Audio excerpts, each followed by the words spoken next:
Yang saya hormati Bapak narasumber, Bapak Kiai Haji Dr. Muhammad Zain MAG. Beliau adalah Direktur GTK, Direktorat Jenderal Pendidikan Islam, Kementerian Agama. Beliau juga dosen di UIN Syarif Hidayatullah Jakarta. Nanti kita akan bacakan lebih lanjut kurikulum vitanya. Saya kalau untuk kelas 3A, saya sudah share di grup, tinggal dibuka saja. Itu ada 4 halaman. Yang saya hormati kawan-kawan dari kelas 3A, program doktor PTIQ, jurusan tafsir. Yang saya hormati kawan-kawan dari kelas lain, yang sebetulnya dulu kawan kita juga di semester 1, ada semester 2, dan kawan-kawan program doktor lainnya di PTIQ yang mungkin sudah ada yang semester senior kita mungkin, atau masih semester 1, yang saya hormati juga. Alhamdulillah malam ini kita bisa bertemu dalam bentuk Zoom. Sekedar saya ingin informasikan bahwa program ini atas inisiasi kawan-kawan di kelas 3A. Ya, tentu sejak saya diamanahkan jadi ketua kelas, saya ingin membuat sesuatu yang berbeda tapi bermanfaat. Kalau seperti ini belum pernah dilakukan oleh kelas-kelas lain, menurut informasi Bu Kaprodi ya, maka itulah sebabnya Bu Kaprodi tadi pagi menyatakan program ini merupakan terobosan untuk kelas doktor di PTIQ. Nah, memang saya sengaja untuk membuat program ini, saya sampaikan kepada kawan-kawan saya di kelas 3A bahwa saya upayakan selama menjadi ketua kelas 6 bulan ini untuk memberikan penguatan-penguatan, mengusahakan penguatan-penguatan agar kita bisa didampingi, ditemani untuk bisa menyelesaikan program penulisan kita, apalagi semester 3 ini masa-masa kritis dan masa-masa semangat. Jadi kalau di target PTIQ itu semester 3 ini sudah harus, kalau targetnya itu sudah harus proposalnya diseminarkan atau diterima. Nah, kawan-kawan sudah ada yang menulis proposal, judul, dan sebagainya. Kemudian makanya saya membuat seperti ini, dan alhamdulillah kawan-kawan saya dari kelas 3A mendukung, dan rencananya kita mau adakan sementara tiap minggu. Mungkin nanti itu malam Sabtu. Kalau enggak bisa nanti kita per 2 minggu untuk mendampingi kawan-kawan. Makanya saya membuat juga flyer khusus. Nah, baik kawan-kawan sekalian, untuk mempersingkat waktu, saya akan membacakan kurikulum vitae Bapak narasumber kita malam ini. Beliau nama lengkapnya adalah Dr. Kiai Haji Muhammad Zain MAG. Tadi saya sudah perkenalkan, beliau adalah saat ini menjabat selaku Direktur Guru dan Tenaga Kependidikan atau disingkat GTK, Ditjen Pendidikan Islam Kementerian Agama, sejak 15 September 2020 sampai sekarang. Ini baru bulan lalu ya dilantik beliau. Sebelumnya beliau pernah menjadi Kepala Pusat Litbang Lektor Hasanah Keagamaan dan Manajemen Organisasi di Badan Litbang Kementerian Agama, kantor di Tamrin. Kemudian sebelumnya pernah menduduki semua subdit yang ada di Direktorat Pendidikan Tinggi Keagamaan Islam. Itu di subdit Direktorat Pendidikan itu ada 5 subdit, semua sudah dijabat sebelum menjadi eselon 2. Jadi luar biasa ini. Pernah saya sampaikan kalau beliau ini adalah termasuk kasubdit yang langka karena sudah pernah menduduki semua subdit, dan oleh karena itu perutnya PT KAI itu sudah sangat dikuasai. Bahkan pernah saya memberikan gelar itu sebagai kepala subdit ya, koordinator subdit. Kemudian sebelumnya pernah menjadi ini dosen Fakultas Agama dan Filsafat Usuluddin Syarif Hidayatullah. Kemudian sebelumnya menjadi dosen di Alauddin Makassar. Kebetulan beliau juga S1-nya ada di Makassar dulu, program Usuluddin, dan lulusan cum laude, kemudian S2 dan S3-nya ada di Yogyakarta, juga yudisium cum laude. Kemudian pengalaman beliau ini di beberapa sudah mengunjungi hampir semua negara ini, khususnya di Timur Tengah, kemudian di Barat, kedudukannya sebagai peneliti, dosen, dan sebagai pejabat. Kemudian penulis buku, ini sudah ada buku beliau Membangun Keluarga Humanis tahun 2004 terbitnya. Kemudian judulnya Sahabat Juga Manusia, Dekonstruksi Sakralitas Sahabat Nabi, Tinjauan Sosioantropologis dalam proses penerbitan. Kemudian beliau juga banyak menjadi editor beberapa buku, seperti yang saya sebar di kurikulum vitae beliau di grup kita. Nah, ini masih banyak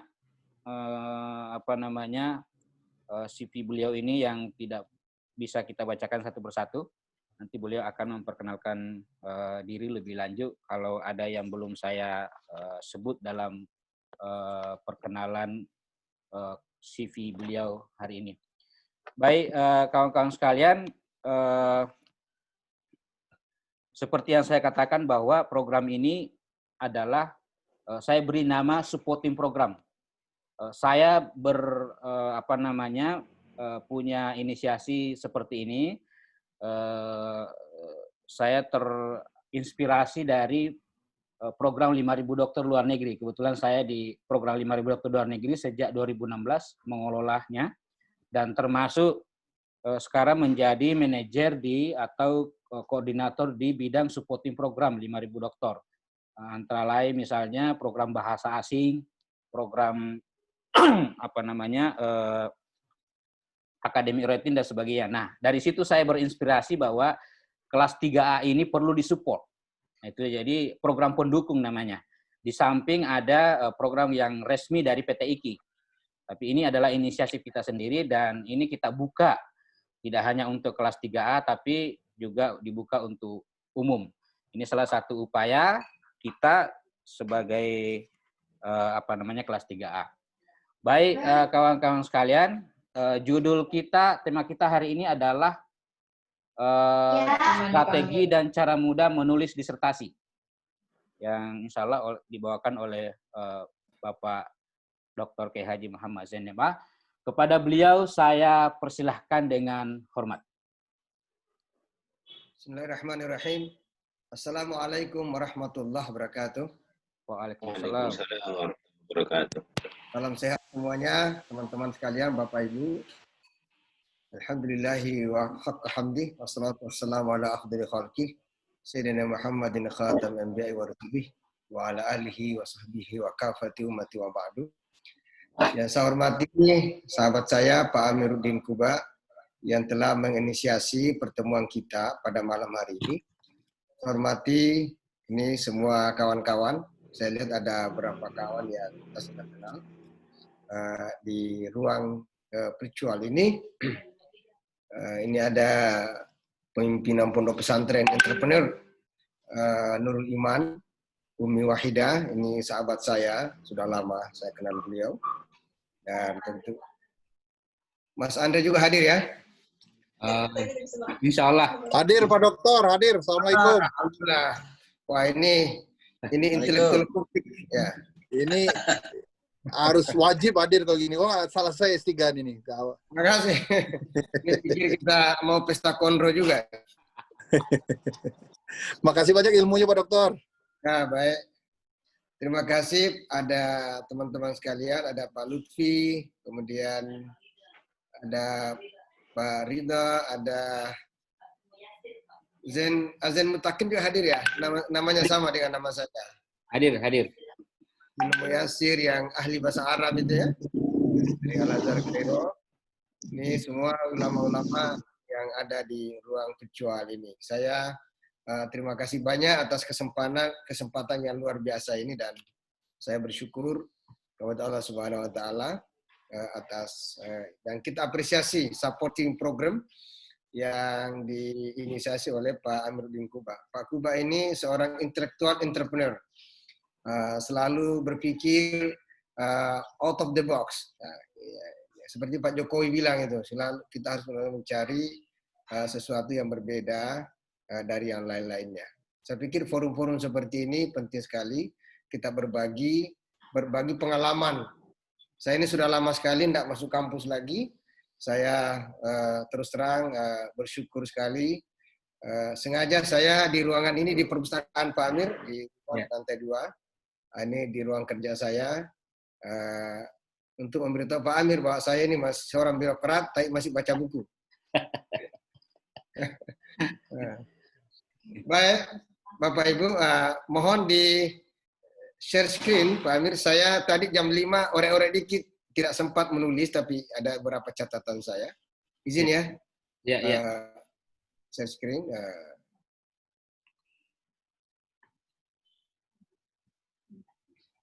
Bentar dulu.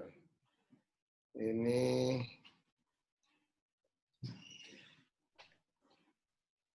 share screen-nya. Ya. Bentar dulu. Coba share screen. Udah connect. Udah connect, udah tampilannya ya? Belum? Udah kelihatan. Udah kelihatan? Ya. Udah kelihatan. Apa namanya? Oke, thank you. Udah ya? Ya. Alhamdulillah. Terima kasih semuanya. Suara saya terdengar baik? Ya. Ya, thank you. Sebelumnya mohon izin Bapak Ibu semuanya, saya terus terang ini ingin berbagi pengalaman yang saya alami sendiri, yang saya rasakan, yang saya sudah lewati. Saya selesai menulis disertasi atau program doktor sudah lama sekali, tahun 2007. Tanggal 27 bulan 7 2007. Wih, cantik sekali. Pak Amir masih baru datang dari Australia waktu itu. Videonya masih ada. Teman-teman sekalian yang saya hormati.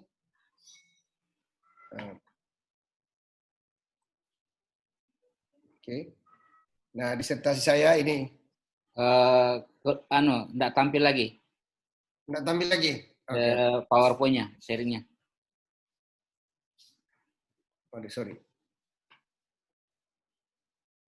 Ini berarti touch screen.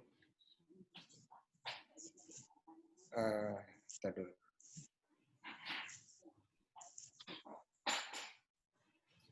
Ini caranya kok tadi. Ya. Sudah tampil? Tampil, ya. Kelihatan? Oke. Sudah. Kalau saya kelihatan juga nggak? Lebih kelihatan lagi. Ya. Ada bercahaya. Kelihatan, Pak. Ya, oke. Thank you. Disertasi saya mungkin kurang lebih 500 halaman. Mungkin saya nulisnya 3 bulanan, ya 3 bulanan secara terus-menerus. Nah, mohon izin teman-teman sekalian, saya mohon izin ini hanya pengalaman kecil saya dan semoga ini ada manfaat bagi kawan-kawan semua. Tentu ini karena ini adalah orang-orang besar, orang-orang punya pengalaman hebat. Saya kepengen teman-teman bisa berbagi. Saya juga mau belajar kepada saudara semua. Kita belajar dulu Pak Direktur. Ya. Bikin dulu.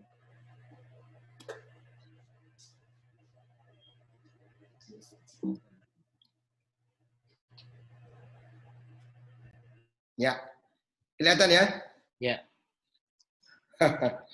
Nah, saya itu sebelum menulis disertasi, judul itu waktu itu kan Profesor Mu'ti Ali masih hidup. Jadi, ya, judul itu masih di Yogyakarta, itu terkenal menulis judul tidak sederhana, tidak gampang.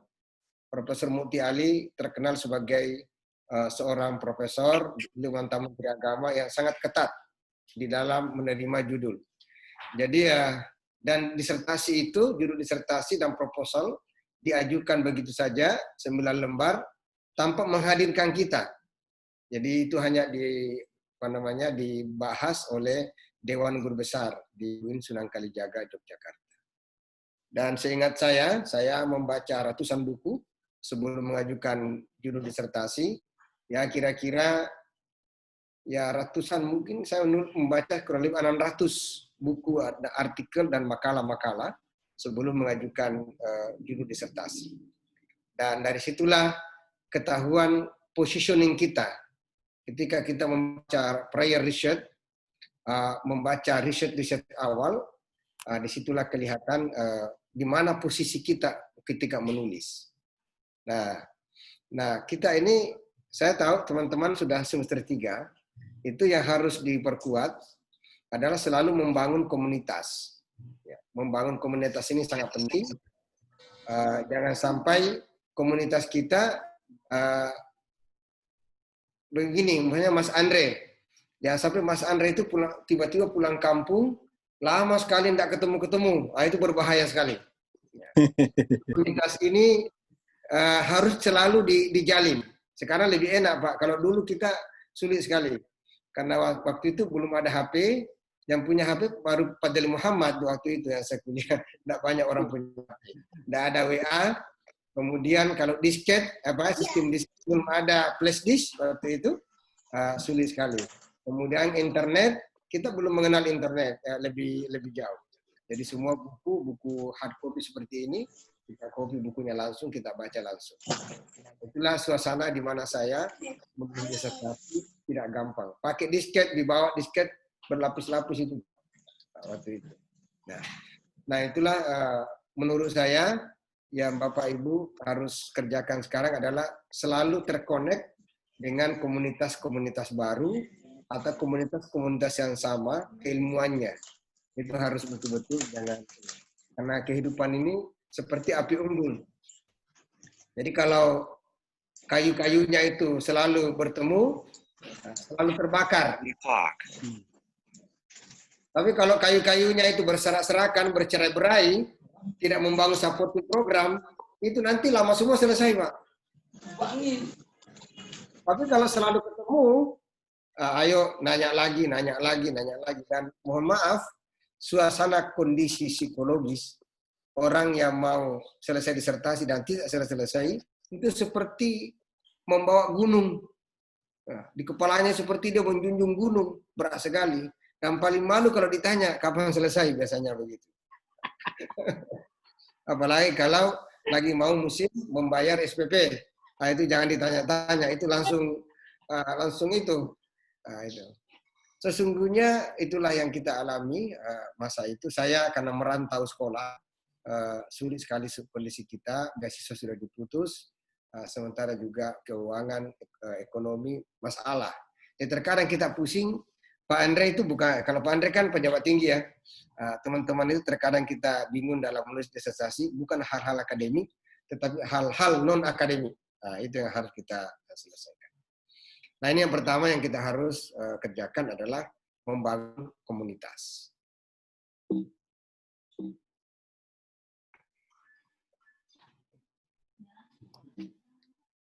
Yang kedua adalah ini tadi membangun komunitas. Yang kedua tadi prior research ya. Jadi mohon kawan-kawan sebelum menentukan judul ya itu harus ada problem akademiknya. Kemudian membaca buku sebanyak-banyaknya, artikel ya terutama artikel sebanyak-banyaknya terkait dengan apa yang kita tulis. Pokoknya kalau kita mau menulis ekonomi syariah, harus kita terkonek dengan jurnal-jurnal terstandar Scopus mengenai Islamic economy atau ekonomi syariah. Kita mau menulis tentang pondok pesantren, harus kita membaca jurnal-jurnal yang terkait dengan pondok pesantren. Kita menulis mengenai tafsir, hermeneutik, atau apapun namanya, atau hadis, atau fikih, atau apapun antropologi, kita harus terkonek dengan jurnal-jurnal yang terstandar internasional atau nasional. Nah, itulah sehingga kita bisa menentukan positioning kita. Positioning kita sebagai penulis disertasi hanya dua. Pertama, the context of discovery. Kita ingin menulis sesuatu yang baru sama sekali. Ini betul-betul membutuhkan energi intelektual, energi akademik yang tidak sederhana. Saya mau menulis disertasi yang betul-betul menonjolkan teori-teori baru. Kenapa? Karena memang disertasi itu biasanya kan Sa'id bin Musayyab itu ada komentar waktu kita di pondok pesantren, kalau S1 itu namanya at-talib yata'allam. Students yang sedang belajar. Makanya skripsi itu baru menggambarkan deskripsi saja, menggambarkan cuplikan-cuplikan pendapat ataupun fakta-fakta. Mereka biasanya belum berteori kalau skripsi. Yang kedua, kalau tesis atau MA namanya al-alim yatahaqqaq, critical analysis. Meskipun di barat, di negara-negara maju, ya semuanya masuk S1 sudah critical analysis.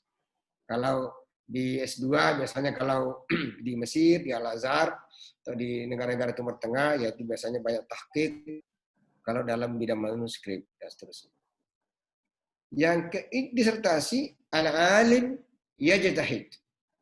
Ya, kita itu sudah harus berani mengemukakan pikiran-pikiran independen, ijtihad. Harus berani menyampaikan discovery. Saya pikir PTQ di sini posisinya. Jadi kawan-kawan itu lama tidak selesai bukan karena tidak tahu, cuma karena mencari ijtihad atau mencari positioning sebagai discovery, menyampaikan, menorokkan teori-teori baru dalam pikiran atau disertasi yang sedang dia. Nah, kalau ini agak sulit, the context of discovery, maka kita turunkan saja tensinya menjadi the context of justification. Kita menolak atau meneguhkan pendapat teori-teori lama. Itu boleh juga itu. Jadi umpamanya teori apa? Tentang pondok pesantren. Pondok pesantren itu rukunnya harus ada kiainya, ustazahnya, ada santrinya, ada masjidnya, ada kitab kuning, ada kurikulumnya, ya, ada asramanya. Nah, kira-kira itulah rukun pondok pesantren menurut pandangan Zamakhsyari Dhofir, guru kita, Profesor Zamakhsyari Dhofir, atau Profesor Mastuhu, yang beliau menulis dinamika pendidikan di pondok pesantren. Tapi sekarang, dengan adanya sekarang ini sudah era IoT, Internet of Things, kita mau menolak itu. Bahwa ternyata pondok pesantren itu sedang dibangun di Surabaya, ada kawan yang sedang membangun di Surabaya, pondok pesantren virtual. Atau di Sumatera, dulu itu di Sumatera ada kiai, tidak terlalu hebat ilmunya, tapi dia ustadz kolektif. Nah, itu berarti kan menarik. Jadi dia mau menolak teori-teori lama tentang pondok pesantren. Nah, ini silakan saja, ya, yang seperti itu. Teman-teman sekalian yang saya hormati, itu yang pentingnya positioning kita di dalam menulis disertasi. Kalau sudah selesai ini urusan ini, kita akan lebih mudah nanti melahirkan, menulis disertasi kita. Tapi kalau kita ini masih bingung, kita tidak tahu apakah kita the context of discovery atau the context of justification, itu selamanya sulit sekali. Karena memang dari awal, dari hulunya, itu sudah keruh. Jadi sulit sekali mendapatkan air jernih sampai ke hilir. Itu yang kedua yang ingin saya sampaikan di teman-teman sekalian. Pertama, membangun komunitas akademik. Yang kedua, itu positioning kita sebagai calon penulis disertasi bagaimana? Apakah discovery atau justification? Yang ketiga, itu harus kaya metodologi, Pak. Ya, dulu waktu saya kuliah, ini Pak Atok Muzhar nulis buku Pengantar Studi Islam antara teori dan praktek. Nah, ini waktu kami kuliah ini. Jadi waktu kami kuliah, Pak Atok selalu memberikan metodologi pendekatan studi Islam. Akhirnya bahan-bahan kuliah kita perdebatan dan sebagian dari disertasi beliau juga ditulis di sini. Jadi kami menikmati betul, kami bagian daripada interaksi intelektual Profesor Atok Muzhar menulis buku ini. Setelah itu beliau juga menulis buku membaca gelombang ijtihad. Jadi kalau ada yang menulis tentang hukum, ini juga penting membaca buku ini. Saya sangat recommended buku ini karena beliau bercerita tentang pengalaman pengalaman juga sebagai seorang intelektual di Indonesia yang menulis tentang fatwa-fatwa majelis ulama di Indonesia. Itu harus pengayaan metodologi, method and approach, metode dan approach pendekatan kita ya harus sangat kaya. Kalau tidak kaya, metode analisis itu tidak tajam pisaunya, itu sulit nanti. Ya, tapi kalau belajar dari berbagai sumber pengetahuan, itu nanti memudahkan kita dalam menulis disertasi. Itu 3 ya Pak ya. Teman-teman sekalian yang saya hormati, saya karena memang kajian saya itu hadis, jadi early Islam, kajian tentang awal-awal Islam, perkembangan Islam, memang tidak gampang karena jarang yang berbahasa Indonesia waktu saya menulis. Ya banyak sekali bahasa Arab, tentu juga bahasa Inggris.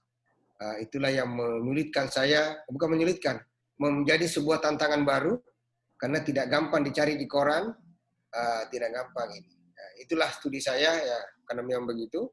Saya tidak merekomendasi teman-teman seperti saya, kalau kita mau meneliti sebuah riwayat hadis, itu harus membongkar kitab Tahdhibut Tahdhib Ibnu Hajar al-Asqalani, kitab Fathul Bari Ibnu Hajar al-Asqalani, Tahdhibul Kamal, Tazkiyatul Huffaz, macam-macam kitab-kitab itu yang jilid-jilid itu.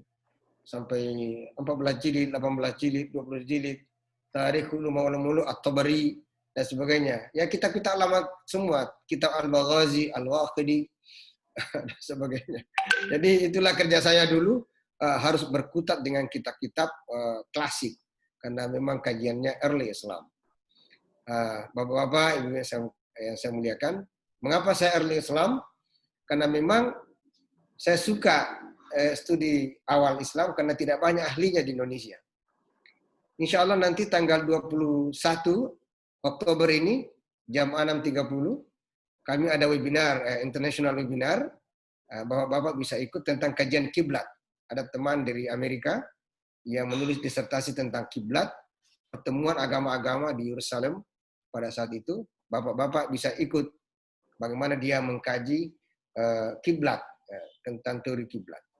Untuk mencari, namanya Ari Gordon, PhD, untuk mencari pembanding, ya, beliau ini sulit sekali saya cari pembandingnya di Indonesia. Siapa kira-kira yang punya kepakaran tentang kiblat di Indonesia ini? Padahal kita sudah memiliki profesor 500 terkait dengan Islamic Studies. Kita juga memiliki doktor kurang lebih 5.000 Pak Amir ya. Doktor kita banyak sekali. Tetapi saya tidak terlalu mudah menemukan orang yang bisa setara dengan Ari Gordon yang menulis tentang kiblat itu. Nah inilah bapak-bapak, ibu-ibu yang saya muliakan. Kalau bapak-bapak ibu memiliki pengetahuan bahasa Arab yang memadai, saya berharap teman-teman bisa mengkaji early Islam, apakah itu dalam kajian tafsir, kajian hadis. Pokoknya hadis ya.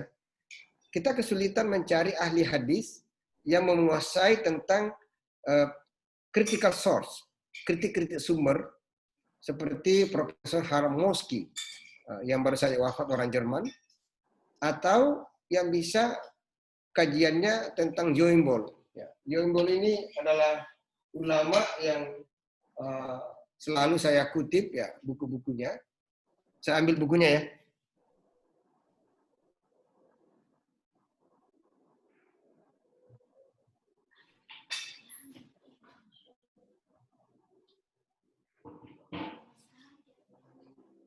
Kalau ada kawan-kawan yang mau bertanya, nanti bisa di room chat, ditulis.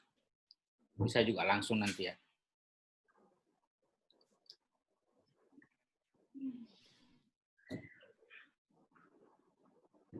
Saya ketemu bukunya 2 jilid. Maaf. Encyclopedia of Canonical Hadith. Itu ditulis selama ya 35 tahun. Jadi ahli hadis itu ya nulisnya 35 tahun, Pak. Jadi memang sangat menguasai bidangnya.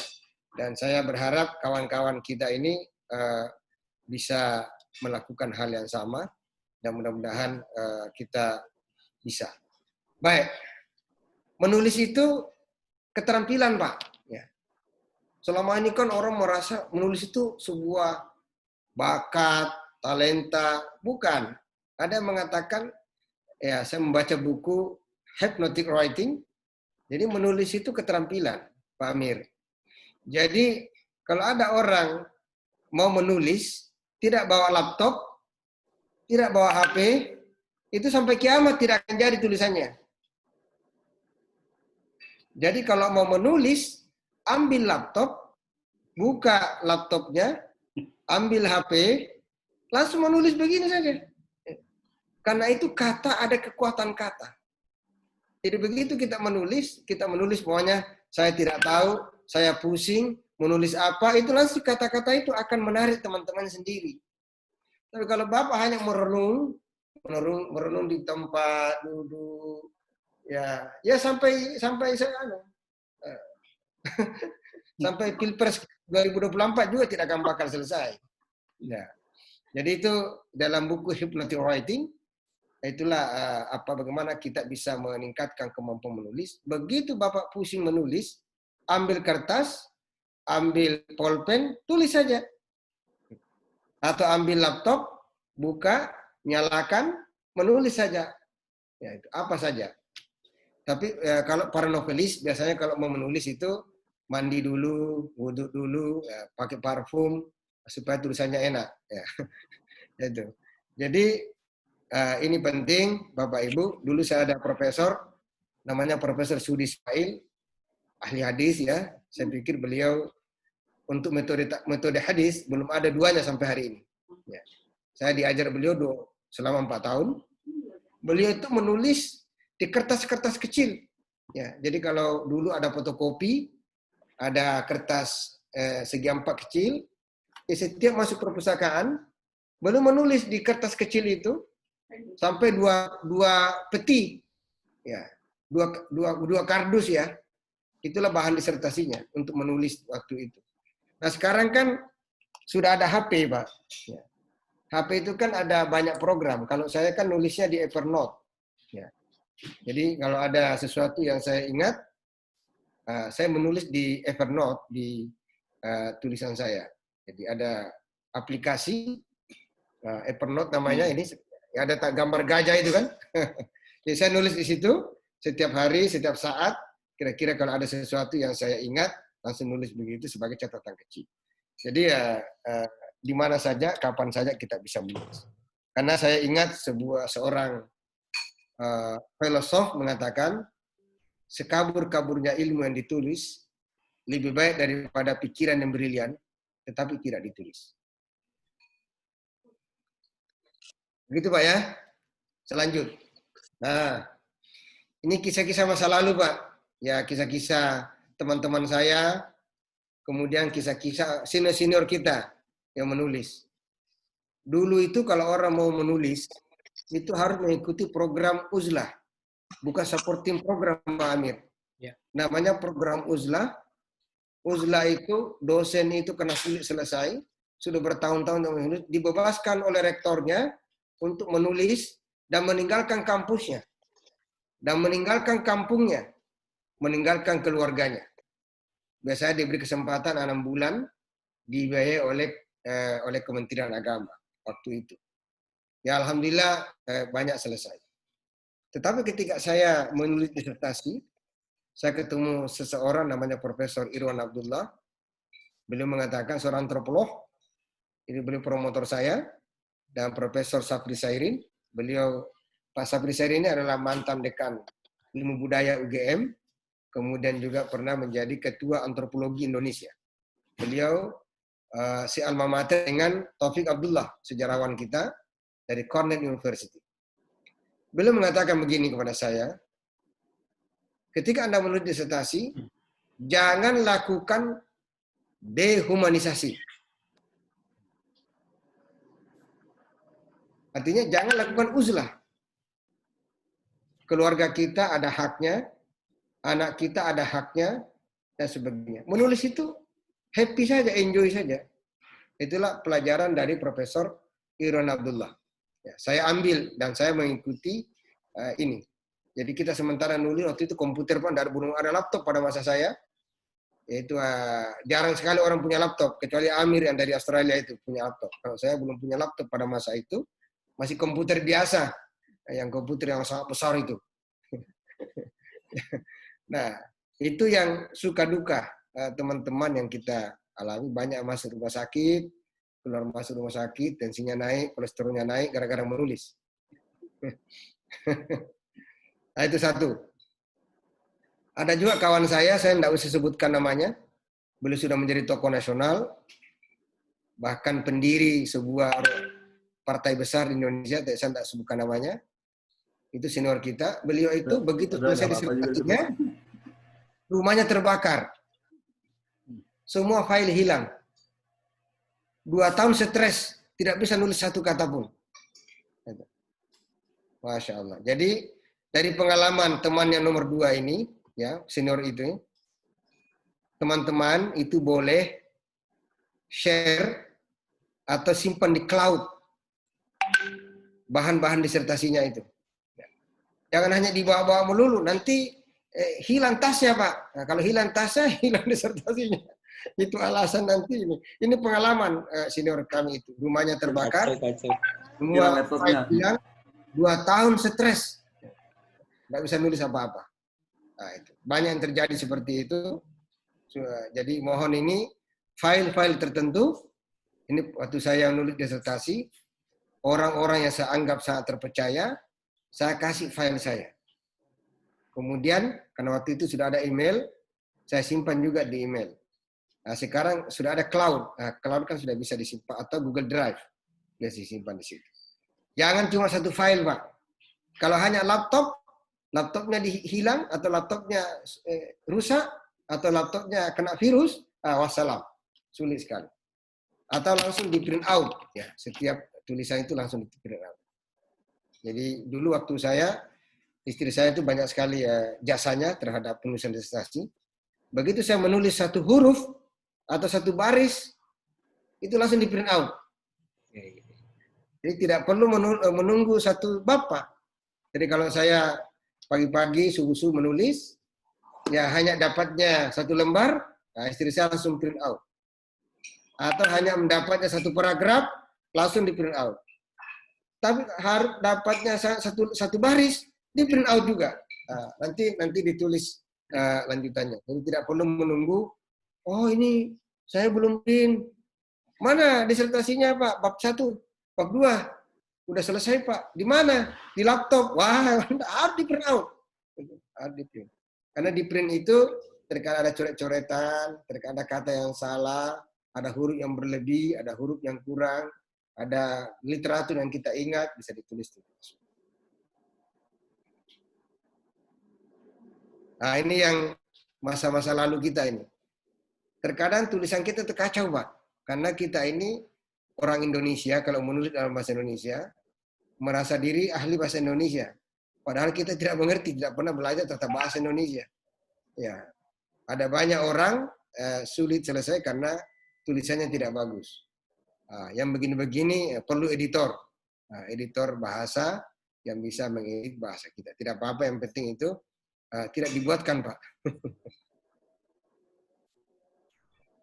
Ini juga perlu teman-teman sekalian, Wilton Sound kita, framework kita, cara pandang kita mengenai disertasi. Disertasi itu apa sih? Ya. Nah, saya di sini mendata 2 kategori besar, ulama besar atau pemikir besar. 1, ada orang atau ada pakar menganggap disertasi sebagai karya monumental. Makanya dia habis-habisan di situ. Saya beri contoh seperti Profesor Braginski yang menulis disertasi tahun 72, Evolution of Classical Malay Versification. Beliau ini adalah seorang ahli orang Rusia, ahli sastra sufi Indonesia. Doktornya dulu pada umur 25 tahun, selesai pada tahun 1972, hari lahir saya ini. Beliau ini menganggap disertasi itu karya monumental. Setelah selesai disertasinya ini, beliau menulis buku tebal sekali, 1000 halaman. Lebih.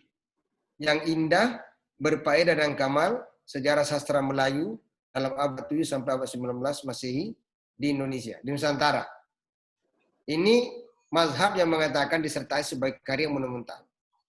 Jadi begitu kita menentukan sebuah disertasi, itulah jalan hidup kita, karier akademik kita. Ada yang seperti ini. Yang kedua, Kierkegaard. Kierkegaard itu menulis disertasi The Religion of Java. Agama Jawa, Abangan, Santri, dan Priayi. Saya pikir ini buku yang sangat monumental, meskipun Harsa Bahtiar mengkritik belakangan bahwa ini Betty juga sudah menulis tantangan tentang ini. Profesor Bambang Pranowo, guru kita UIN Jakarta juga sudah mengkritik buku ini. Tapi ini adalah buku yang monumental, karya monumental dari Kierkegaard. Hampir setelah karya-karya ini, tidak ada lagi karya beliau yang sangat monumental kecuali The Religion of Java. Mark Woodward, ini juga kawan saya, sahabat, saya kenal baik, menulis tentang Islam Jawa, yang berbeda dengan Kierkegaard. Kunto Wijoyo, tentang Madura, perubahan sosial di Madura, dan sebagainya. Ini mazhab-mazhab orang yang menganggap disertasi itu adalah karya monumental. Next. Ada yang kedua, ada juga pakar yang menganggap disertasi sebagai karya awal. Tidak mesti habis-habisan orang dalam menulis disertasi. Jadi, umpamanya Fazlur Rahman. Fazlur Rahman itu gurunya Nurholis Majid. Atau Pak Amin Rais juga pernah belajar sama beliau. Buya Syafi'i Ma'arif, Pak Profesor Din Samsudin, kemudian guru saya, Profesor Qadri Azizi, belajar sama Profesor Fazlur Rahman. Disertasinya itu kecil sekali, hanya 100 halaman mungkin. Avicenna's Psychology. Psikologi Ibnu Sina. Padahal Ibnu Sina itu kan nulis buku tebal sekali nih, seperti ini, Al-Qanun fi Tibbi, The Canon of Medicine, Arab dalam Inggrisnya, Arabnya seperti ini. Buku ini saya baca sejak tahun 91. Nah, teman-teman sekalian, Fazlur Rahman menganggap disertasi jangan terlalu tebal. Kata beliau itu disertasi ya 100 halaman atau paling tebal 150 halaman. Kalau ada orang nulis lebih 150 halaman, itu sudah ngawur di atasnya itu. Kalimatnya pasti berubah. Berulang, terjadi repetisi. Saya tidak tahu di PTQ berapa syarat disertasi. Ikuti aja. Tapi ingat-ingat Pak Sulaiman. Tulisan jangan terlalu tebal. Nanti setelah selesai disertasi, ini Pak Amir manggu-manggu ini jalan. Jadi disertasi Pak Amir bukan satu-satunya karya akhir. Ini hanya sebagai karya awal, syarat kita untuk menjadi doktor. Bukan karya akhir. Di PTQ Benar ya? 300 lebih. Oh, 300 lebih. Nah, kalau begitu ya sudah, ikuti aja PTQ. Kalau nggak 300, nggak lulus. Ya itulah ya mungkin dengan ayat-ayatnya kemudian dengan indeks ya 300 satu spasi lagi. Mumet. Nah, bisa ditawar-tawar dikit lah gimana caranya. Saya juga nulis disertasi bukan 150, mungkin 500-an disertasi. Wail Bihalak, ini ahli usul fikih di Macquarie University, nulis disertasi tahun 83, The Gate of Ijtihad, a study in Islam legal history. Jadi ini beliau bicara tentang tertutupnya pintu ijtihad. Jadi disertasinya itu mengatakan bahwa meskipun setelah Renaissance abad atau masa-masa pembentukan mazhab terjadi, ulama-ulama belakangan itu bukan berarti tidak ada ijtihad. pada tradisi syarah dalam syarah, tradisi syarah, uraian terhadap kitab-kitab matan atau Islam, itu bukan berarti ulama tidak memiliki ijtihad. Jadi tetap beliau mengatakan ijtihad ulama pada tradisi syarah atau ikhtisar. Nah, itu luar biasa. Banyak sekali teori-teori beliau. Dan disertasinya hanya 150 halaman. Tidak tebal. Profesor Harun Nasution, dia menulis disertasi hanya 99 halaman ya, kurang lebih 100 halaman. Pak Harun Nasution itu. The Place of Reason in Abdus Theology dan sebagainya. Itu posisi teologi Muhammad Abduh yang banyak dipengaruhi oleh rasionalitas Mu'tazilah. Bukunya hanya kurang lebih 100 halaman atau 99 halaman. Nur Khalis Majid juga begitu, nulis buku disertasi Ibnu Taimiyah on Kalam and Falsafah, itu A Problem of Reason and Revelation in Islam. Itu juga kurang lebih 150 halaman, tidak terlalu tebal. Disertasinya sudah ada diterbitkan tahun 2020 kemarin. Saya sudah punya terjemahannya itu tentang Ibnu Taimiyah. Hanya ya 150 halaman, tidak banyak. Kira-kira begitu. Ini saya sudah jelaskan tentang positioning sebuah disertasi, the context of discovery atau the context of justification. Nah, terakhir ini adalah pamungkas yang saya dapatkan jimat ya dari guru saya, Profesor Sapri Sairin. Ketika saya mengalami kesulitan menulis, beliau mengatakan kepada saya, tulis saja apa yang Anda ketahui. Tidak perlu banyak berteori. Nah, begitu Pak Mir, Pak Zen, ya, Pak Andre. Jadi kalau menulis, nulis saja. Kira-kira ini cocoknya, jadi tentu ada outline ya. Ada outline. Ini cocoknya di mana bahan ini? Oh, cocoknya di bab 3. Ya sudah, tulis bab 3. Masukkan saya datanya. Tidak perlu berteori. Nanti teori belakangan, nanti mungkin setelah datanya masuk, ada 1-2 catatan paragraf kita, ditulis. Itulah yang menolong saya ketika saya mengalami kesulitan menulis. Saya masukkan data-data sebanyak-banyaknya dalam disertasi itu. Baru belakangan saya baru kasih teori-teori, catatan-catatan pinggir, catatan-catatan kritis. Nah, kira-kira itu singkatnya. Yang ini tentu yang Bapak Ibu butuhkan bukan lamanya saya berbicara, tapi mungkin sharing knowledge yang paling penting supaya kita saling memperkaya di sini. Saya mohon maaf, tentu ini ridwan nas, hajatul la tudrak, hajatul kepuasan manusia itu adalah sesuatu yang tidak bisa kita capai semua. Ma la yudraku kulluh, la yudraku kulluh. Sesuatu yang tidak bisa dicapai, jangan ditinggalkan semuanya. Saya pikir itu. Terima kasih atas apresiasi teman-teman sekalian. Saya mohon maaf kalau ada yang kurang. Wassalamualaikum warahmatullahi wabarakatuh. Waalaikumsalam warahmatullahi wabarakatuh. Waalaikumsalam warahmatullahi wabarakatuh. Terima kasih Pak Dr. Zen, dan kita akan membuka pertanyaan atau sharing. Namun sebelumnya saya ingin menyampaikan kepada kawan-kawan bahwa Pak Dr. Zen ini bukan orang lain. Beliau mantan pacarnya Ibu Asriati. Masya Allah. Bu Asri mana ya? Ibu Asriati. Makanya ketika saya meminta untuk menjadi narasumber itu, walaupun tanpa honor, nggak ada JPL-nya. Beliau langsung bersedia. Ya, cara saya menghubungi ibu mantan pacarnya dulu. Nah, kalau mantan pacarnya sudah oke, ya relatif 98% oke. Baik kawan-kawan sekalian, menarik sekali dan sangat dalam, walaupun singkat tapi luar biasa ini. Ini perpaduan antara motivasi dan cara menulis disertasi yang luar biasa dari pengalaman beliau ini. Kalau saya ini, beliau ini adalah di samping sebagai atasan saya, karena beliau eselon 2 di Kementerian Agama, Beliau juga senior saya, kakanda saya. Beliau juga guru saya, sahabat saya, dan sebagainya. Kebetulan juga satu kampung, jadi dari Makassar.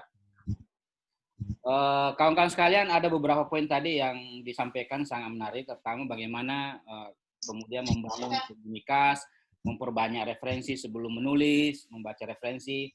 Kemudian ada beberapa kisah masa lalu yang menjadi pemicu kita.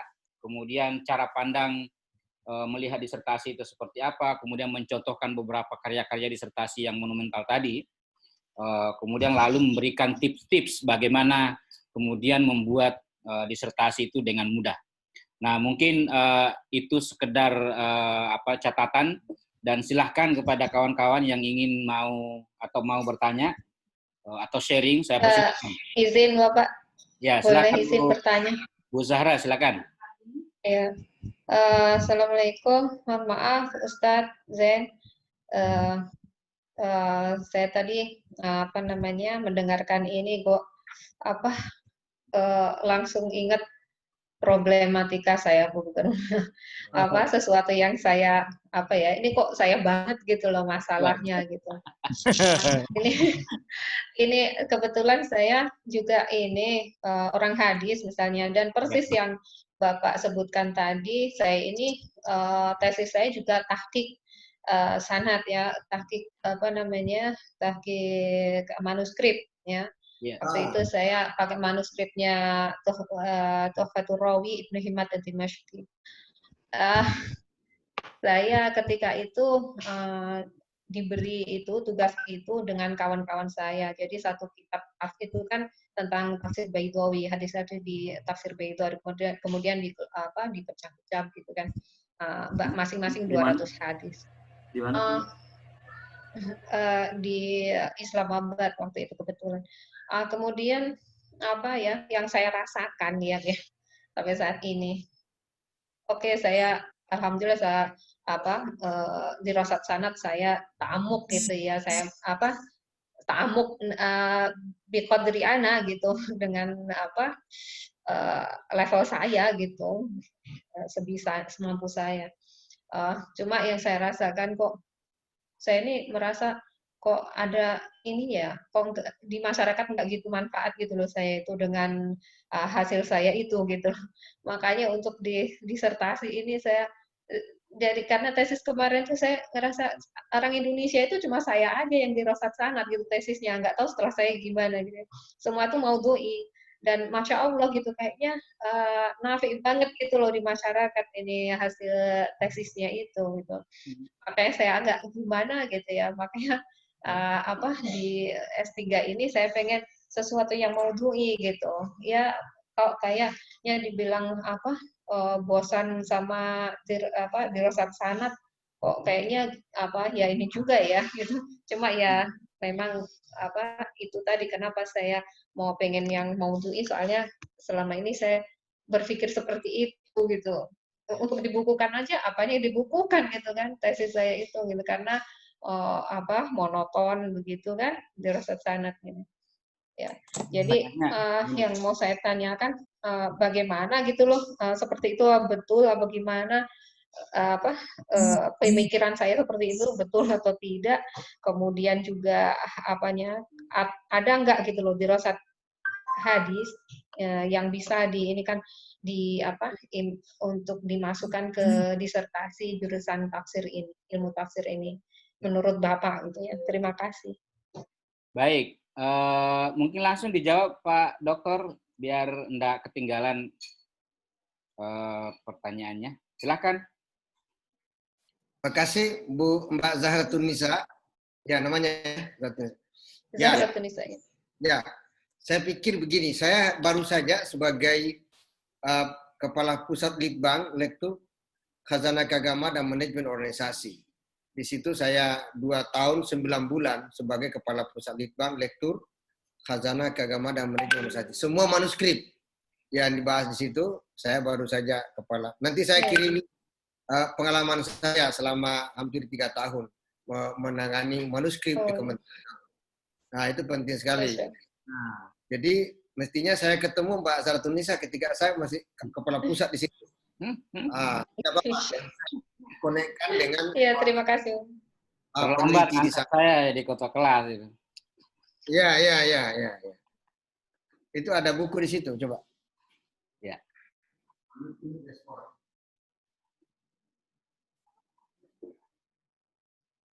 Selamat datang kawan-kawan yang di luar kelas 3A, sebetulnya juga Ya. kelas. Jadi, Ya, silakan Pak. ilmu Mbak Nisa itu penting sekali karena Indonesia itu ada 120 wilayah di Indonesia menjadi destinasi manuskrip. Ya. Oh. Dan saya waktu itu saya memang meminta kepada peneliti-peneliti dari bank untuk melakukan manuskrip diaspora. Ini bukunya. Jadi mereka ini saya ajak ke 7 negara, baik di Eropa, di Leiden, kemudian ada di Tokyo, kemudian ada ke Thailand, ada ke Mesir, Maroko, kemudian dari Iran, dan ke Turki. Saya ajak semua itu mereka melihat bagaimana negara-negara maju karena mereka menghormati, menghargai manuskripnya. Justru Mbak Zaratunisa itu penting sekali bagi Kementerian Agama. Nah, ini ada bukunya, nanti saya kirimi juga PDF-nya ya. Nah, nanti ini. Kemudian saya punya pengalaman selama memimpin lektur. Lektur itu kan manuskrip. Ini. Nah, itu luar biasa. Justru Mbak Zaratunisa jangan lari, harus justru dikembangkan. Apa tadi itu pengetahuan dirasah atau sanad itu penting sekali. Coba kita lihat tokoh-tokoh besar. Saya nggak menemukan, nggak menemukan komunitasnya Ustaz sampai sekarang. Saya tuh kayak sendirian. Nanti saya ngajar pengajian pun nggak mungkin saya ngajar sanad. Jadi umpamanya kita tokoh-tokoh besar seperti Profesor Mustafa Azami. Nah, beliau itu kan ahli sanad juga ya. Nah, kemudian muridnya almarhum Mustafa Ali Yaqub, baru saya meninggal ya, beliau kira-kira tahun kemarin. Beliau justru ahli sanad juga, tapi beliau melakukan leverage, lompatan jauh ke depan, dan beliau menulis sesuatu yang kelihatan sederhana tapi sangat penting tentang haji, tentang kritik sanad, kritik hadis, bukunya yang tipis-tipis itu. Kemudian banyak sekali buku-buku yang belum. Tapi modalnya itu adalah dirasah sanad. Saya pikir silakan saja dikembangkan, tetapi diaktualisasikan.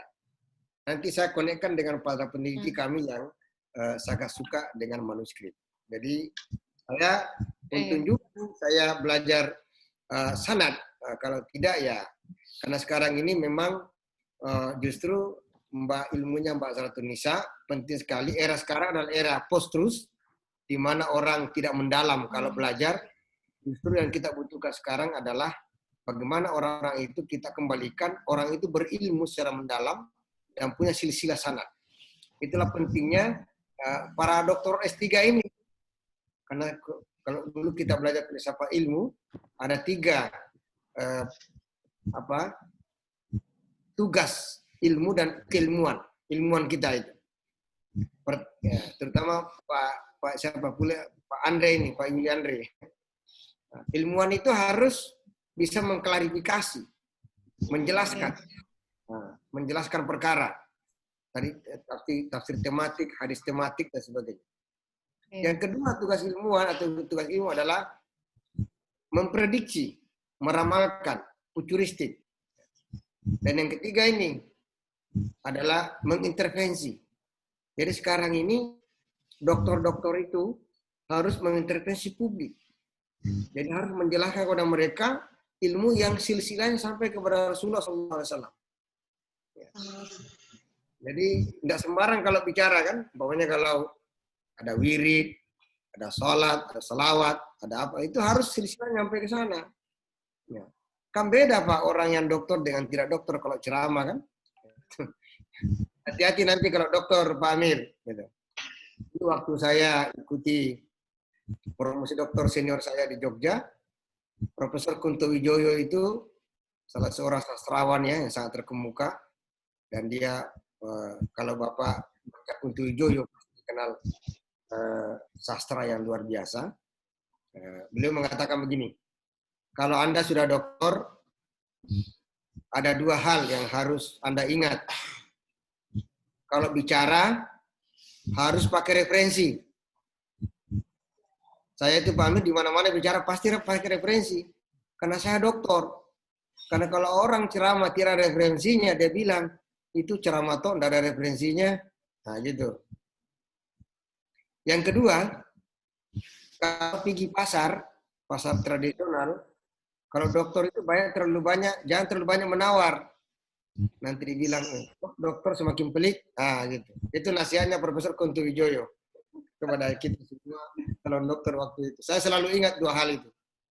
Ya Pak Amir ya, jarang sekali bicara pasti saya mengutip buku. Kenapa? Karena kita ini dokter. Itu. Nah, kalau pasar, Akhirat jangan masuk neraka ya Pak ya. oh ya Pak, insya Allah masuk surga kalau referensinya bagus. Nah, itu Mbak Zara, saya ilmu Anda itu unik, ya, spesifik, justru harus dipertahankan. Bahwa nanti Anda berkembang, mengembangkan dengan kajian-kajian tematik, is okay. Tapi ilmu tahqiq itu luar biasa, tidak semua orang bisa ini. Nanti saya konekkan dengan kawan-kawan saya yang penggila buku itu. Saya punya komunitas di Indonesia ini yang khusus untuk bicara tentang manuskrip.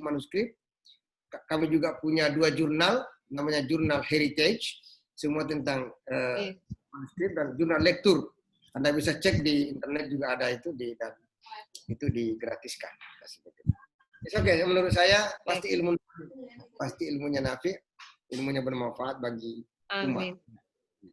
Tapi Ustadz, terus kalau jika dikaitkan dengan disertasi tafsir, seperti apa Ustadz selain dirasat sanad tafsir kayak gitu?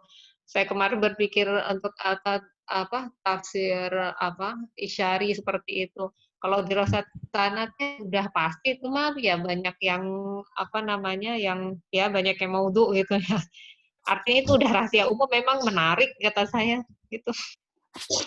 Ya, betul. Cuman kegelisahan saya dari itu sama juga dengan Anda. Jadi dari dulu, jadi memang begini. Dalam tradisi hadis, kalau sufi, nah itu memang berbeda. Sufi itu berbeda dengan tradisi hadis kebanyakan. Kenapa? Karena sufi ini meyakini kebenaran ar-ru'ya as-shadiq.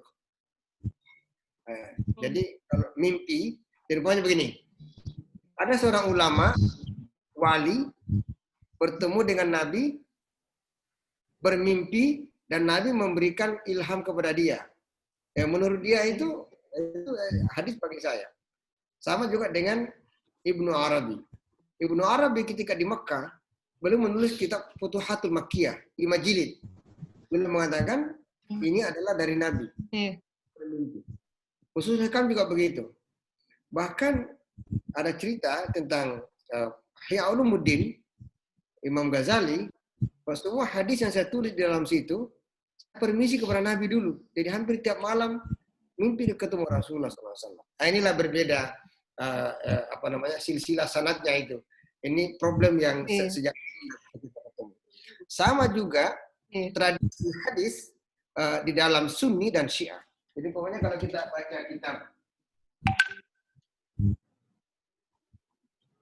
ini, ada kitab Mushkilatul Hadis yang ditulis oleh Yahya Muhammad. Ini kan tradisi Syiah dia.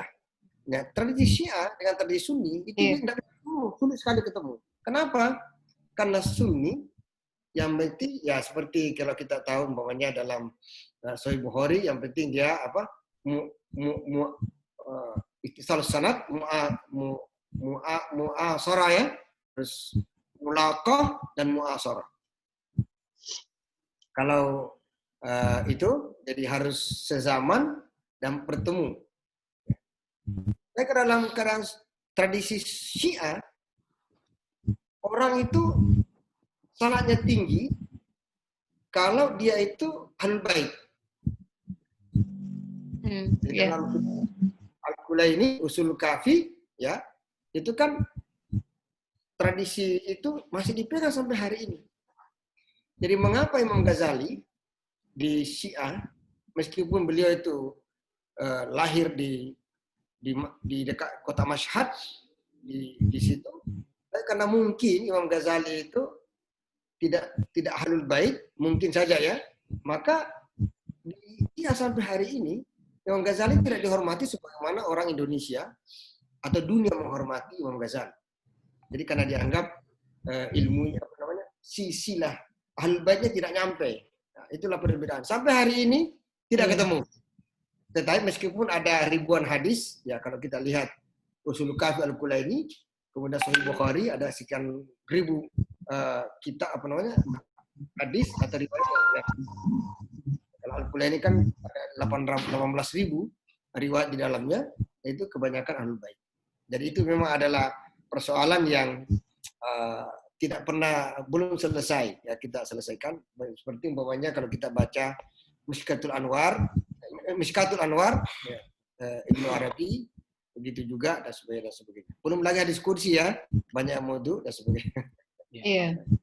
Baik, yang begini Bapak, yang mau saya tanyakan itu kalaupun saya ngambil seperti itu terus sanad yang tafsiriyah yang dari kitab tafsir seperti itu, bagaimana bedanya biar beda dengan tesis saya gitu loh, masa begitu terus kan sama aja gitu isinya.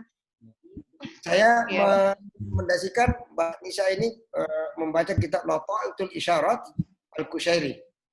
Al-Kushairi itu kembali ada bukunya tafsir namanya Lata'atul Isyarat, bagus sekali. Saya pikir itu penting karena Al-Kushairi ini kita risalahnya bagus sekali dan beliau saya pikir sangat representatif. Ya, saya persilahkan Terima kasih, Bapak. Mungkin Bu Zahra nanti bisa Iya. komunikasi dengan beliau karena tadi juga beliau sudah bersedia untuk memberikan beberapa catatan referensi, termasuk juga kita sudah. Iya, terima kasih. Kita akan share di kawan-kawan sekalian. Yang lain silahkan, saya jika ada pertanyaan atau ada sharing yang lain, monggo.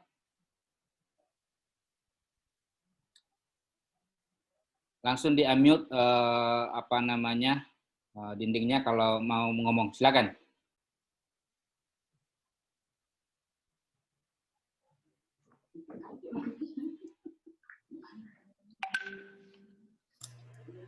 Saya?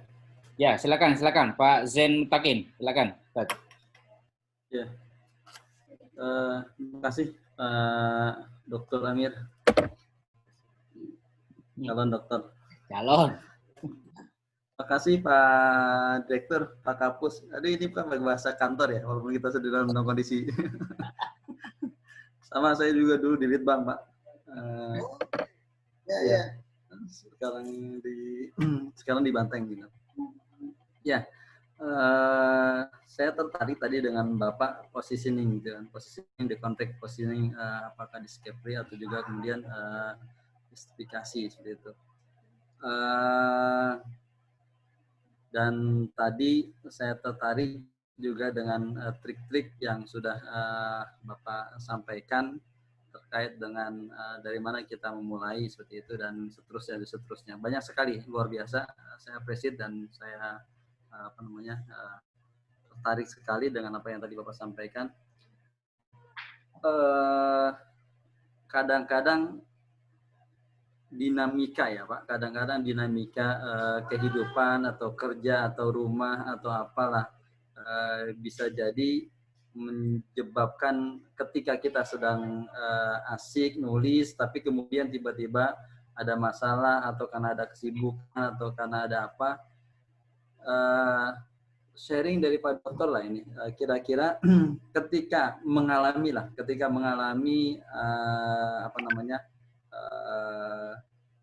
kayak semacam ini ya Pak, kayak semacam kebuntuan, kemudian juga atau mungkin jangan Pak Dokter nggak pernah ngalamin ya.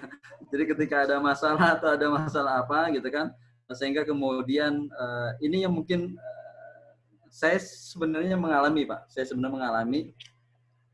semester 5 dan kemudian hampir kemarin cuti, sehingga kemudian ada teman yang seangkatan dengan saya jadi buka kartu. Ada teman yang seangkatan dengan saya sudah selesai disertasi dan kemudian saya on progress seperti itu.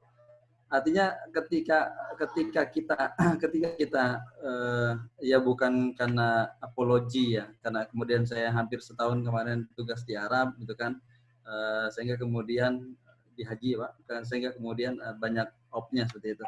Nah ini maksud saya ketika kita sedang on track, tapi kemudian entah ada masalah apa atau kan ada tugas apa dan sebagainya, tiba-tiba kemudian kita berhenti seperti itu.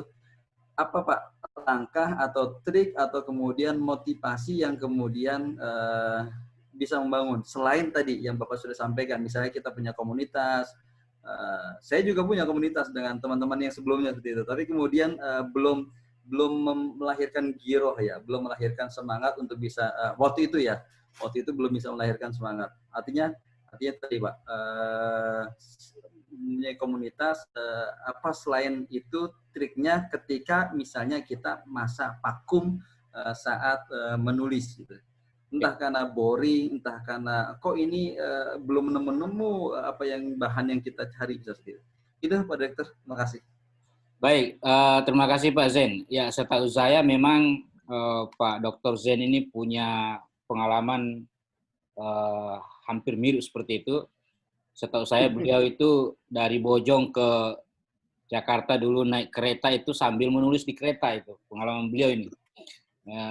Sehingga pernah di Jogja katanya agak lama hilang terus muncul langsung disertasi. Jadi disertasinya ini luar biasa. Silakan Pak Zen. Itu bagus. Terima kasih Pak Amir, Pak Zen Mutakin. Terima kasih. Ya memang namanya doktor itu tidak mudah ya.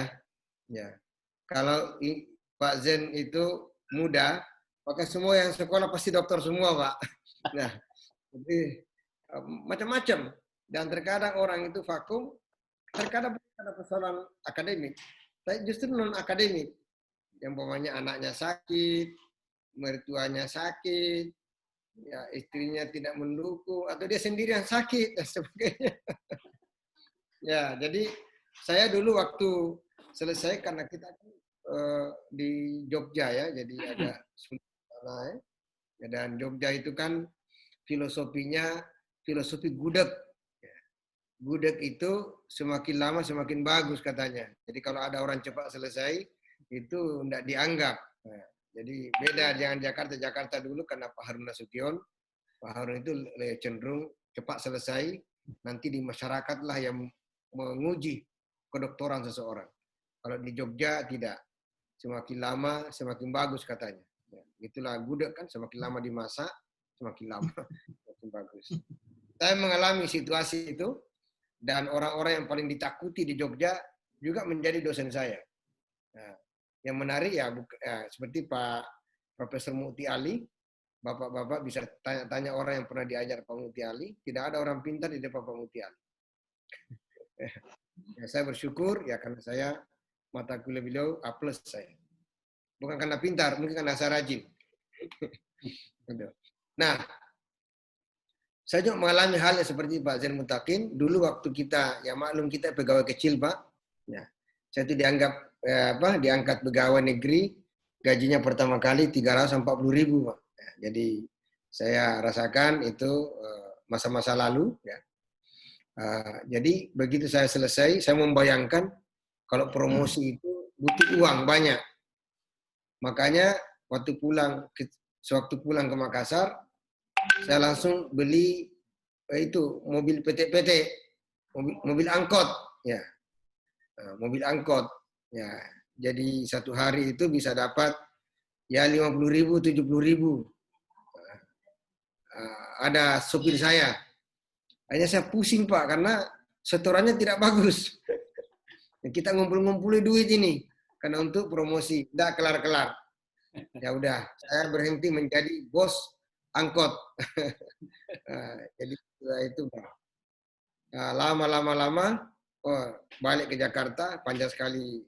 Saya tulis Pak di itu. Setelah itu saya jadi pejabat di Kementerian Agama, kepala seksi. Itu. Bayangkan Pak, dari Bojonggede itu, saya naik kereta itu, terjepit-jepit dulu kan. Nah, ya, dan saya bisa menulis. Jadi justru di tengah-tengah kesulitan itu, saya bisa menulis. Caranya itu istri saya. Istri saya itu tidak membolehkan saya nonton TV, Pak. Jadi kalau saya nonton TV langsung dimatiin TV-nya. Nah, begitu. Nah, ini Pak Amir rahasianya. Jadi Sadis istri banget itu itu. Sadis Hah? itu. Sadis. Saya tidak pernah nonton 3 bulan, Pak. Nah, jadi kalau pagi begitu sholat subuh langsung dinyalain komputer, langsung dinyalakan. Oh, kalau komputer nyalakan kan pulsa listrik itu jalan terus, Pak. Oh, saya mikir kalau saya tidak nulis, wah repot ini. Jadi dipaksa nulis di komputer itu karena bukan laptop, Pak. Jadi listriknya kan berapa watt ya. Jadi kita dipaksa. Menulis tidak menulis itu pasti nyala itu komputer pagi-pagi, setiap pagi. Nah, jadi itulah memang kondisi itu dipaksa. Kata Pak Tok Muzar, orang Indonesia itu nanti dia keluar ilmunya kalau dipaksa, Pak. Ya. Kalau tidak dipaksa tidak keluar ilmunya. Jadi bapak-bapak ibu kalau tidak dipaksa itu mungkin tidak ya itu yang kita alami ya. Saya berharap teman-teman lain tidak mengalami nasib seperti saya. Karena itu kondisinya seperti itu. Terus menerus kita menulis sedikit-sedikit, pelan-pelan, terus menulis. Nah, apa yang ingin saya sampaikan kepada Pak Zain Mutakin dan teman-teman sekalian, fokus Pak. Jadi kalau umpamanya pejabat, udahlah, jabatan itu kan akan berakhir. Yang tidak berakhir ini ya dokter ini. Nah itu. Ilmu ini yang tidak akan berakhir. Kalau jabatan itu ada akhirnya. Fokus aja, balik lagi ke semula, pertajam lagi. Yang paling repot itu kalau disertasi kita terkait dengan umpamanya temporary. Dia bicara tentang pilkada. Dia bicara tentang oligarki. Dia bicara tentang reformulasi hukum Islam. Tiba-tiba kehilangan momen. Ini yang repot, Pak. Belum selesai, momennya sudah habis. Repot nih. Jadi itu membelokkan itu enggak gampang. Tapi saya harap teman-teman selalu fokus. Yang kedua, perlu mentor, Pak. Nah, ini mentor ini penting ini. Jadi cari orang yang bisa menjadi bimbingan kita. Mungkin dalam tarekat itu namanya mursyid. Ya. Perlu mursyid, perlu mentor. Jadi biasanya saya cari orang yang paling berkelas, paling top pada bidangnya. Jadi jangan cari mentor yang biasa-biasa, Pak.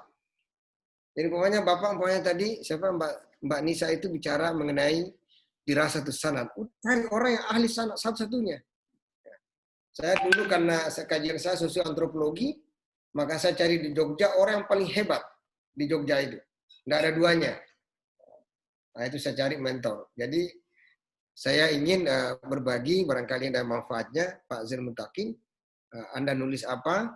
Cari mentor, guru, mursyid, sahabat. Jadi mursyidnya jangan yang Pak, yang aja, yang orangnya bisa friendly dengan laptop, friendly dengan IoT dan sebagainya. Dan yang ketiga, harus banyak bersabar, Pak. Harus banyak sabar. Jadi ilmu ini ya memang kata Imam Ghazali, Imam Syafi'i harus tulu zaman, harus sabar, ya harus begitu. Dan insya Allah pada saatnya nanti pasti akan selesai. Karena disertasi yang baik bukan disertasi yang tebal, tapi disertasi yang selesai ditulis.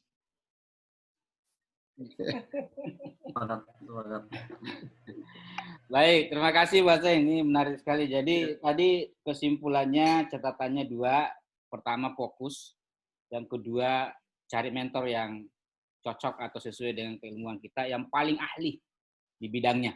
Atau bahasa lainnya itu yang paling otoritatif di bidang yang kita ingin tulis itu. Baik, kawan-kawan sekalian, kita masih ada waktu 5 menit sampai 7 menit. Saya persilakan satu orang lagi kalau ada yang mau bertanya.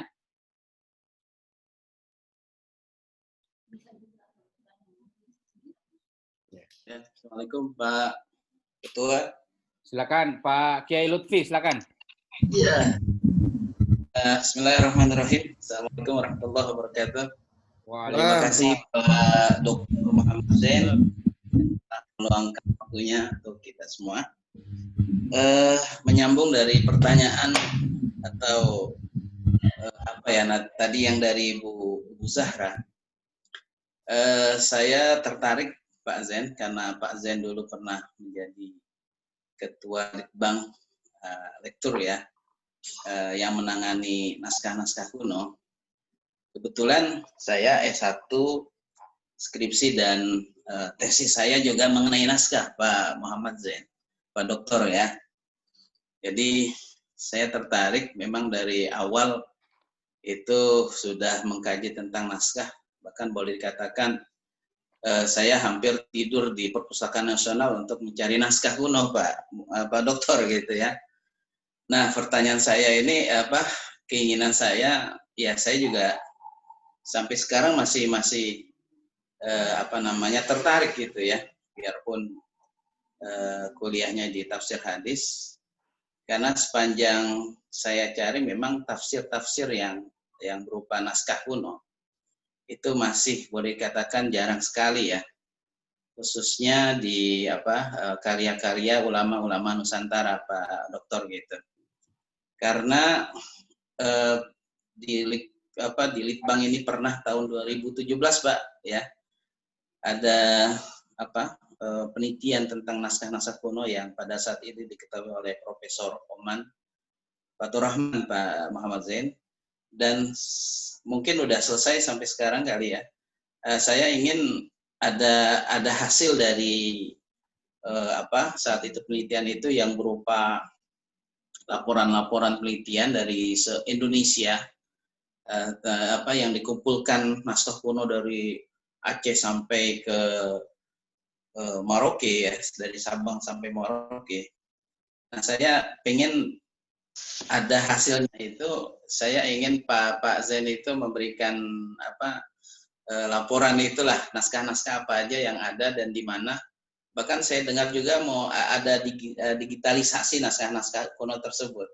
Nah, saya ingin mendapatkan itu di mana Pak Dokter gitu ya.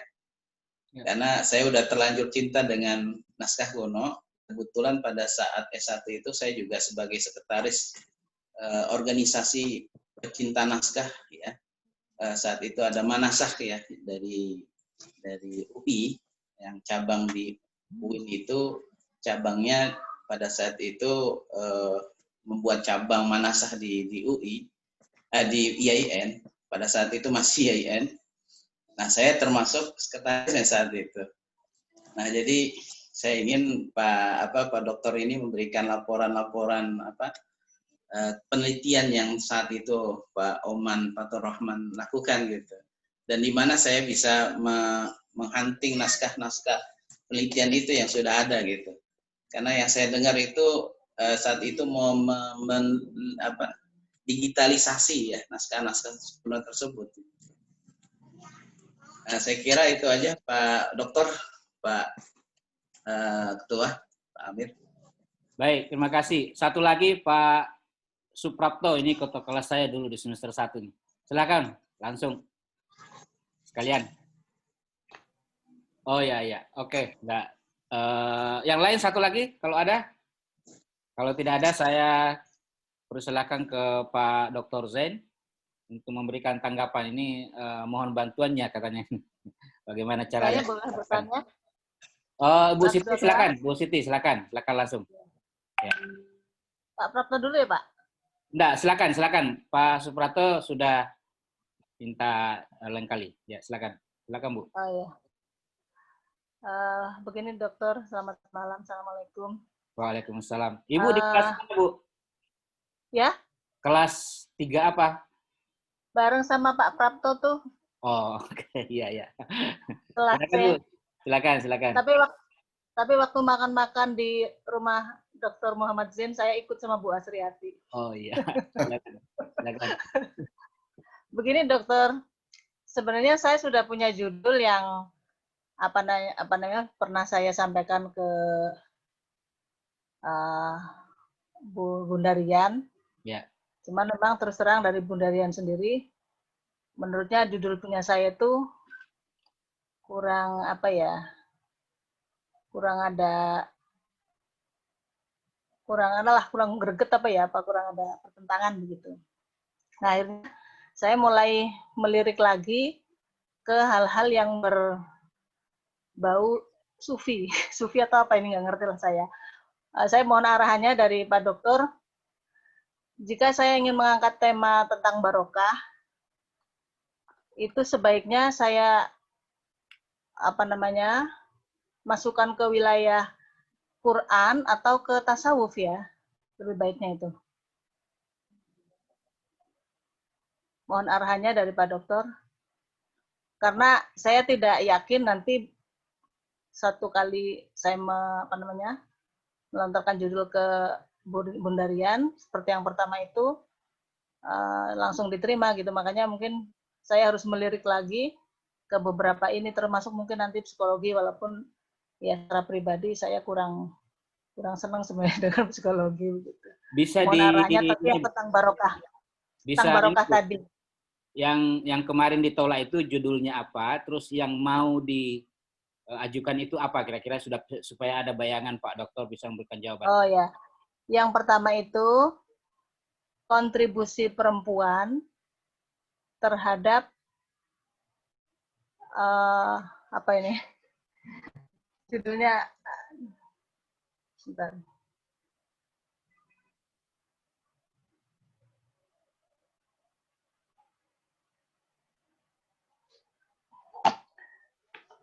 Kontribusi perempuan dalam mempersiapkan generasi unggul gitu. Tapi itu kan baru, artinya redaksi yang masih mentah gitu, makanya saya mesti konsultasi. Saya udah konsultasi ke beberapa senior sih, cuman senior juga ada yang bilang oh mantap, tapi ada yang bilang kayaknya masih perlu ini ya namanya pemula ya, saya kan belum juga.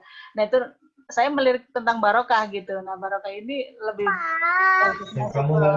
ke tasawuf atau ke tafsir gitu kan. Ayat-ayat barokah juga kan ada dalam Al-Quran kan. Ya. Baik. Mohon arahannya Pak Dokter. Baik, terima kasih. Ini pertanyaan terakhir dan ada dua penanya tadi. Pertama dari Pak Kiai Lutfi, ini pada dasarnya mohon arahan referensi terkait dengan tadi. Yang kedua dari Ibu Siti Mariam ini terkait dengan judul yang rencana diajukan terkait dengan barokah, dikaitkan dengan tafsir. Silakan Pak Dr. Zain. Ya, makasih. Saya mulai dari ladies first, dari Ibu Siti Mariam.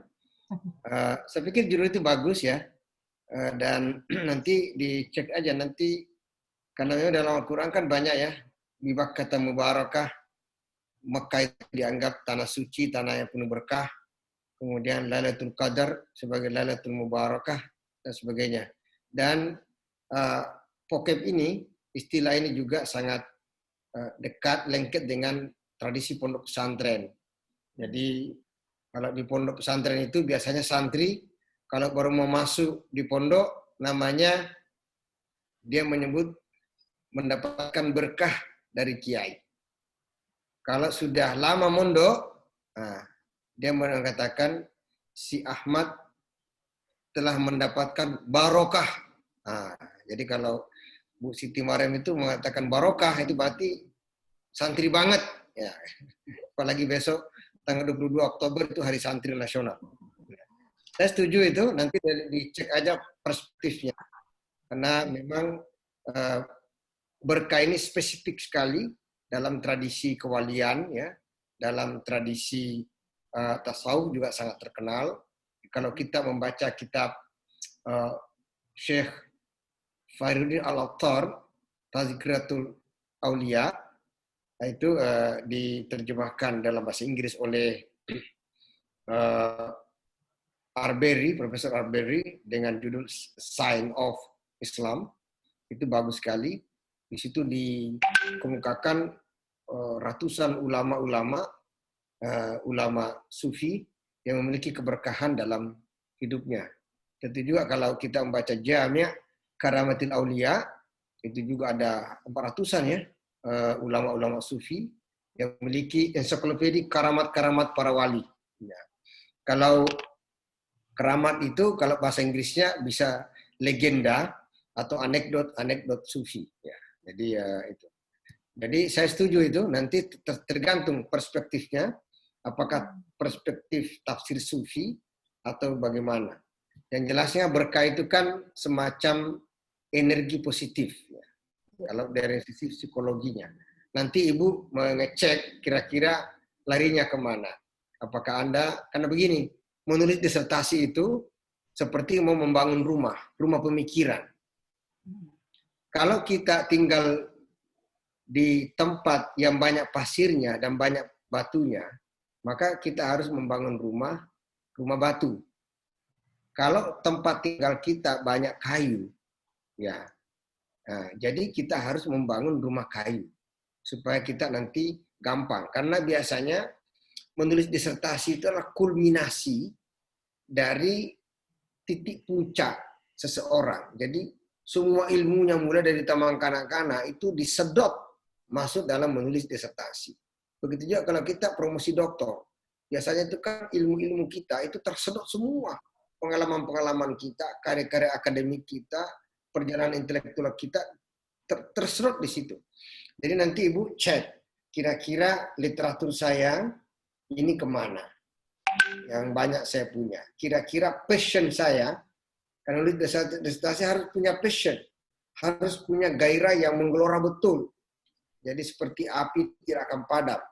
Jadi jangan sampai kita semangatnya hanya seperti lilin. Begitu ditiup angin sepoi-sepoi sudah langsung padam dia. Tidak bisa begitu. Jadi harus punya semangat yang menggelora. Datang angin puting beliung, dia masih bisa menyala. Nah, kira-kira begitu. Kira-kira dari sisi spiritnya Ibu sendiri, kira-kira mana yang paling besar? Berkah sudah benar itu. Jadi pohon besarnya itu sudah berkah, baguslah. Konsep berkah atau apa dalam Al-Quran, perspektif psikologi atau perspektif tasawuf. Psikologi juga bagus tuh. Ya, tasawuf silakan. Dan sebagainya. Saya setuju. Nanti diperadu lagi.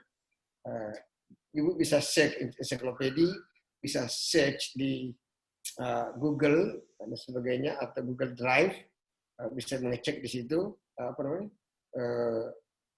literatur terkait dengan berkah atau barokah.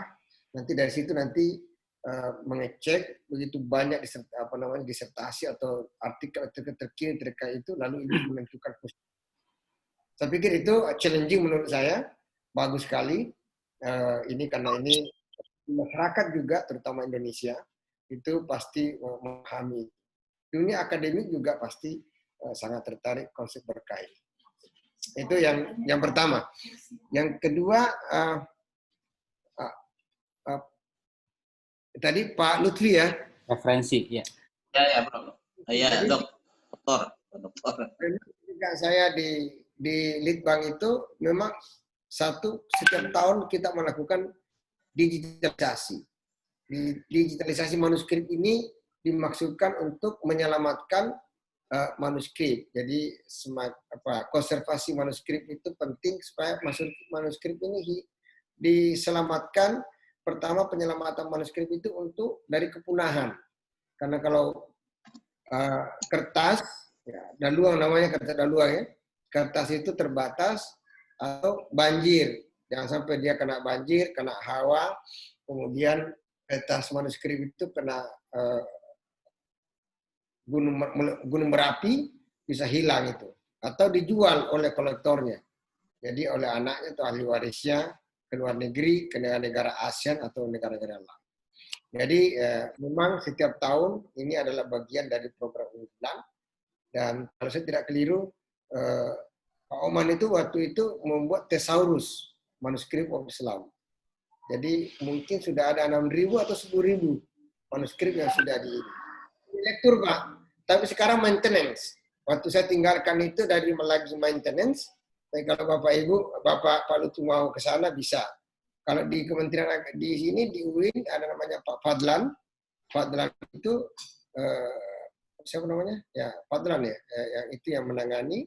Itu bisa Bapak bisa mengecek di situ. Dulu saya sudah bicara dengan Pak Syarif Bando, Kepala Perpustakaan. Pak Syarif Bando ini sekampungnya Pak Amir nih, Rekan. Jadi itu saya sudah komunikasi dengan beliau agar kita konekkan dengan Perpustakaan Nasional. Tapi belum selesai, baru saya pindah di tempat itu. Jadi di situ setiap tahun Pak kita adakan digitalisasi manuskrip. Nah sekarang ini waktu saya tinggalkan, saya minta kepada teman-teman digitalisasi, kemudian katalogisasi. Kami sendiri membuat digitalisasi, tidak sekedar digitalisasi manuskripnya, tapi ada juga digitalisasi menjelaskan manuskrip ini sudah dikaji oleh siapa. Jadi ada teorusnya itu loh Pak. Jadi supaya tidak terjadi plagiasi bagi pengkaji berikutnya.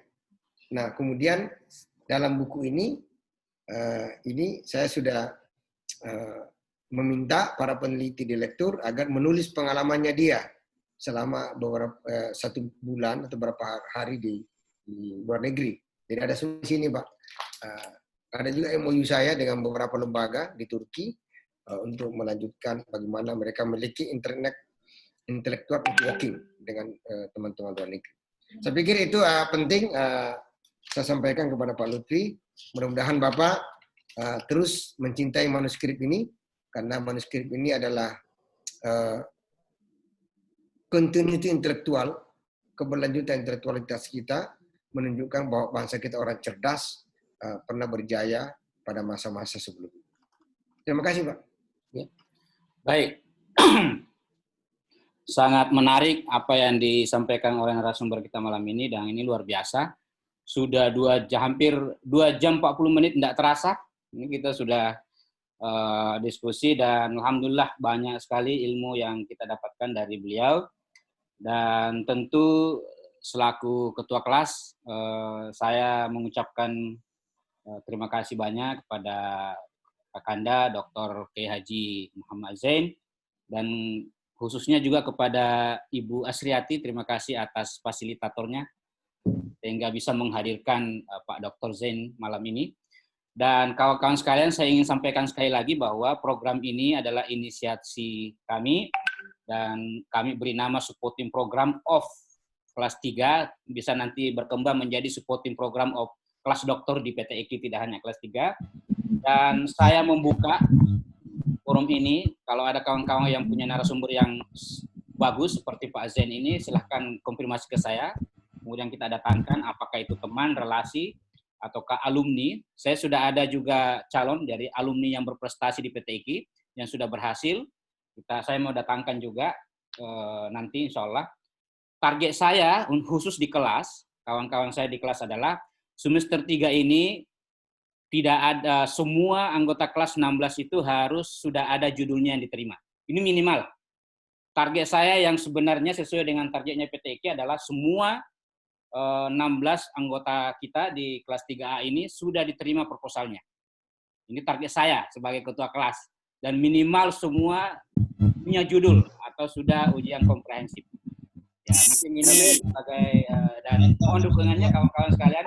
Dan saya persilakan kepada kawan-kawan yang di luar kelas 3A kalau mau bergabung, terus silakan. Ini gratis, saya mencoba untuk komunikasi dengan PT IKI, alhamdulillah diberikan Zoom, fasilitas Zoom gratis juga dari PT IKI, sehingga kita bebas menggunakan, dan saya sudah minta dan booking setiap malam Sabtu. Saya sudah booking, jadi tidak ada yang lain yang pakai, kecuali kelas 3A. Makasih sama-sama kepada Pak Dr. Zain, sekali lagi saya ucapkan terima kasih banyak atas kehadirannya malam ini, ilmunya yang luar biasa, sharingnya. Terima kasih juga kepada kawan-kawan kelas 3A dan kawan-kawan kelas 3 yang lain, dan termasuk ada mungkin senior kita yang ikut malam ini, ataukah mungkin ada yang junior dari kita, saya ucapkan juga terima kasih. Mudah-mudahan acara seperti ini bisa berlanjut. Oleh sebab itu saya mohon dukungan, dan alhamdulillah malam ini ada 28 orang dari awal sampai detik ini bertahan. Ini artinya bahwa satu pertanda bahwa kita menghadirkan narasumber yang tepat dan sangat membumi dan sangat cocok dengan keinginan kita. Sekian dari saya. Terima kasih sekali lagi. Mohon maaf atas kekurangan. Selamat istirahat dan selamat bekerja besok hari Senin. bagi yang ke kantor, saya akhiri dengan ucapan wallahul muwaffiq ila aqwamit thoriq. Wassalamualaikum warahmatullahi wabarakatuh. Waalaikumsalam warahmatullahi wabarakatuh. Assalamualaikum warahmatullahi wabarakatuh. Terima kasih. Pak Ketua. Sehat selalu semuanya. Terima kasih Pak Dr. Zen. Ya. Pak Bedu. Wah, ini ada senior kita Pak Hasan ini, Kiai Hasanuddin. Kayaknya ini sudah disertasi bab 5 ini kayaknya nih. Daeng Hasan. Bagaimana Daeng Akib? Oh, nggak undang-undang Daeng Akib. Makasih. Sama-sama.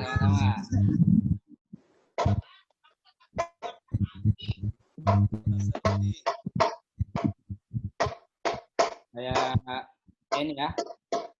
Sampai jumpa